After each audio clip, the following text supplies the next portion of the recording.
हमने इससे पहले वाली क्लास में टाइम और वर्क के इजी क्वेश्चन किए थे, मतलब उसका बेस देखा था कि वो कैसे सॉल्व होते हैं, और जो प्रॉब्लम मेरे समय में आती थी उसको देखा था कि मैंने उसको कैसे समझा था। ठीक है, आज हम उसके थोड़ा और हार्ड क्वेश्चन करने की कोशिश करेंगे। तो ये वीडियो का दूसरा पार्ट है। ठीक है, अगर आपको इसका बेस समझना है तो आप पहली वीडियो देख के आइएगा। ठीक है, अब हम इसमें देखते हैं। अगर हम ये 3 व्यक्ति दिए हैं, 3 पर्सन दिए हैं और एक काम किया है। ठीक है, अगर ए नाम का कोई व्यक्ति उसी सेम काम को 10 दिन में करता है और बी नाम का व्यक्ति उसी काम को 20 दिन में करता है, सी नाम का व्यक्ति उसी काम को 30 दिन में करता है, तो हमसे क्वेश्चन पूछा गया है कि ये तीनों मिलके, मतलब ए प्लस बी प्लस सी, ये तीनों मिलके सेम काम को कितने दिन में करेंगे। ठीक है, उसको कैसे निकालेंगे। हमने लास्ट क्लास में देखा था कि हमें जितना भी दिया होता है हम एलसीएम ले लेते हैं। पहले हमने 2 का सीखा था कि अगर हमें 2 के दिन दिए हुए हैं तो उनका एलसीएम निकाल लेंगे। तो इनका जब हमने एलसीएम निकाला तो हमारे पास आएगा 60। ठीक है, अगर आपको एलसीएम सीखना है तो वो मेरी दूसरी वीडियो में आप वहाँ जाकर देख सकते हैं। तो इसका एलसीएम आएगा 60। ठीक है, अब 60 जब हमारा एलसीएम आई, इसका टोटल वर्क है। ये क्या है, हमारा टोटल वर्क की यूनिट है। ठीक है, तो ये टोटल वर्क की यूनिट है। अब इसकी हमें क्षमता निकालनी है कि ए किस एफिशिएंसी से काम कर रहा है, बी किस एफिशिएंसी से काम कर रहा है, सी किस एफिशिएंसी से काम कर रहा है। तो हम क्या करेंगे, जो ए की दिन दिए हैं उसको इससे डिवाइड करेंगे और हमें पता चल जाएगा इसकी एफिशिएंसी क्या है। तो 10 को 60 में डिवाइड करो, 10 से कितना आएगा 6। तो ए की एफिशिएंसी कितनी हो गई 6। 20 को 60 में डिवाइड करेंगे 20 से तो कितना आएगा 3। तो बी की एफिशिएंसी कितनी हो गई 3। सी का कितना है 30, तो 60 को डिवाइड करेंगे 30 से, तो सी की एफिशिएंसी आ जाएगी 2। ठीक है, तो हमारे पास टोटल एफिशिएंसी, हमें टोटल निकालना है। तीनों मिलके काम कर रहे हैं, तीनों मिलके काम कर रहे हैं, इसका मतलब तीनों की क्षमताएं हमें यूज़ हो रही हैं। तीनों की अगर क्षमताएं यूज़ हो रही है तो हमारी एफिशिएंसी कितनी हो जाएगी, इसका टोटल करेंगे तो ये हो जाएगी 11। एफिशिएंसी कितनी होगी हमारी, ए प्लस बी प्लस सी की 11 एफिशिएंसी। वर्क हमारा सेम ही है, वर्क में हमें कोई चेंज नहीं है, वर्क हमारा उतना ही। वर्क है हम पे 60, एफिशिएंसी है 11। तो सीधी सी बात है, जो हमें डेज लगेंगे तीनों को काम करने में, जो दिन लगेंगे, वर्क बटे efficiency, it is our answer.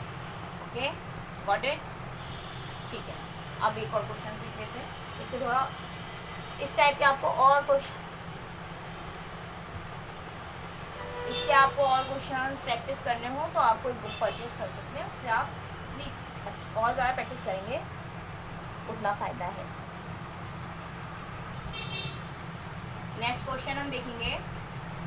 अगर हमें ए का कोई पर्सन है, ए किसी काम को वो 10 दिन में कर पा रहा है, ठीक है, और ए प्लस बी मतलब 2 व्यक्ति अगर उस काम को मिलके 5 दिन में कर पा रहे हैं। ठीक है, ए 10 डेज में कर पा रहे हैं अकेले, और जब 2 लोग मिलकर कर रहे हैं तो 5 दिन में कर रहे हैं। तो हमसे क्वेश्चन पूछा गया है, अगर बी अकेला करेगा तो वो कितने में करेगा। ठीक है, अभी हमने इससे पहले थोड़े अलग क्वेश्चन देखे थे, ये थोड़ा सा डिफरेंट क्वेश्चन है। इसमें हमें बी का टाइम निकालना है कि ये कितने दिन में करेगा। तो हम पहले वर्क निकाल लेते हैं। वर्क कैसे निकालते हैं, इन दोनों का एलसीएम, इन दोनों का एलसीएम कितना आएगा 10। तो हमारी ये वर्क की यूनिट आ गई, टोटल वर्क यूनिट कितनी हो गई 10। ठीक है, ए की एफिशिएंसी कितनी हो गई 1, क्योंकि 10 ही दिन लग रहे हैं उसे और 10 ही हम पे काम है, तो एक दिन में वो एक एफिशिएंसी दे रहा है, मतलब एक एफिशिएंसी है उसकी काम करने की। ए प्लस बी की एफिशिएंसी कितनी होगी, हम 10 को डिवाइड कर देंगे 5 से, तो ए प्लस बी दोनों की एफिशिएंसी कितनी है 2। अब इनको सब्सट्रैक्ट करेंगे तो हम पे किसकी एफिशिएंसी रहेगी बी की। ठीक है, सब्सट्रैक्ट करा, बी की एफिशिएंसी आ गई। बी भी एक एफिशिएंसी से काम कर रहा है, टोटल वर्क कितना है 10। अब वो एफिशिएंसी कितनी ले रहा है 1, तो बी भी कितने दिनों में काम करेगा 10 डेज में। आ गया समझ में। ठीक है, अब हम अगला क्वेश्चन लेते हैं।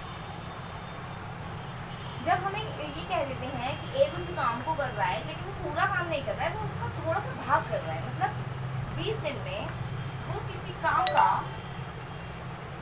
सिर्फ 10 दिन में वो किसी काम का सिर्फ 1/3 पार्ट कर रहा है। मतलब पूरा जो काम है वो 10 है, पूरा वर्क है 10, वो उसका सिर्फ 1/3 पार्ट कर रहा है, मतलब इसका 3 पार्ट कर देंगे, 1/3 जो पार्ट है वो कर पा रहा है 10 दिन में। ठीक है, तो बाकी का पूरा काम वो कितने दिन में करेगा। बहुत इजी क्वेश्चन है, मतलब समझ में आ गया कि ए किसी काम का पूरा नहीं कर पा रहा है अभी काम, ए किसी काम का 1/3 पार्ट 10 दिन में कर रहा है, तो वो बाकी का बचा काम जो है वो कितने टाइम में करेगा। तो सीधी सी बात है, अगर वो एक काम 1/3 10 दिन में कर रहा है, दूसरा भी 10 दिन में करेगा, क्योंकि ये जो रेशियो है वो बराबर है, 1/3 1/3 1/3, और तीसरा काम भी 10 दिन में करेगा, तो टोटल कर दो कितना दिन हो जाएंगे, 30 दिन में वो पूरा काम कर देगा। ठीक है, समझ आ गया। नेक्स्ट क्वेश्चन देखते हैं। अगर हमसे कहा है कि ए किसी कार्य का 2/3 भाग, ए है वो किसी काम का 2/3 भाग कितने दिन में कर रहा है, 20 दिन में। ठीक है, बी किसी काम का, उसी काम सेम है, ठीक है, 4/5 भाग 12 दिन में कर रहा है। तो दोनों मिलकर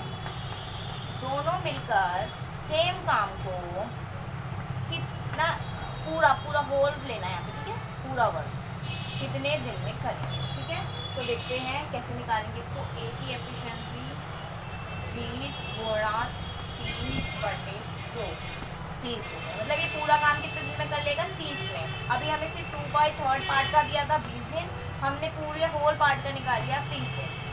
बी पूरा काम कितने दिन में कर देगा, 12 गुणा 5/4, मतलब सीधी सी बात है, इसकी गुणा करनी है इनको उल्टा करके, इसको इधर ले जाके, इसको इसकी गुणा करिए, इसको इधर ले जाके गुणा करके।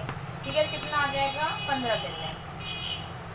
अब हमारे पहले वाले क्वेश्चन, यहाँ से हमारा पहले वाला क्वेश्चन स्टार्ट हो गया। हमने ये हमें एक्स्ट्रा काम मिला है क्योंकि ये टफ क्वेश्चन है, तो हमें इतना एक्स्ट्रा काम करना पड़ा। अब यहाँ से हमारा पहला वाला सीधा क्वेश्चन शुरू हो गया है कि ए किसी काम को 30 दिन में करता है, बी किसी काम को 15 दिन में करता है, तो ए प्लस बी मिलकर उस काम को कितने दिन में करेंगे। अभी हमारा सीधा क्वेश्चन बचा है, बना है, तो हम इससे पहले ऐसे हम लेंगे, कितना आएगा, 30।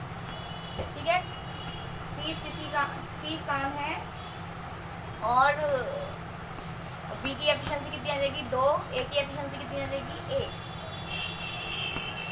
ठीक है, तो हम क्या करते हैं, होल वर्क कितना है हम पे, 30 को हम क्या करते हैं, दोनों की एफिशिएंसी जोड़ देंगे, 3 से भाग कर देंगे,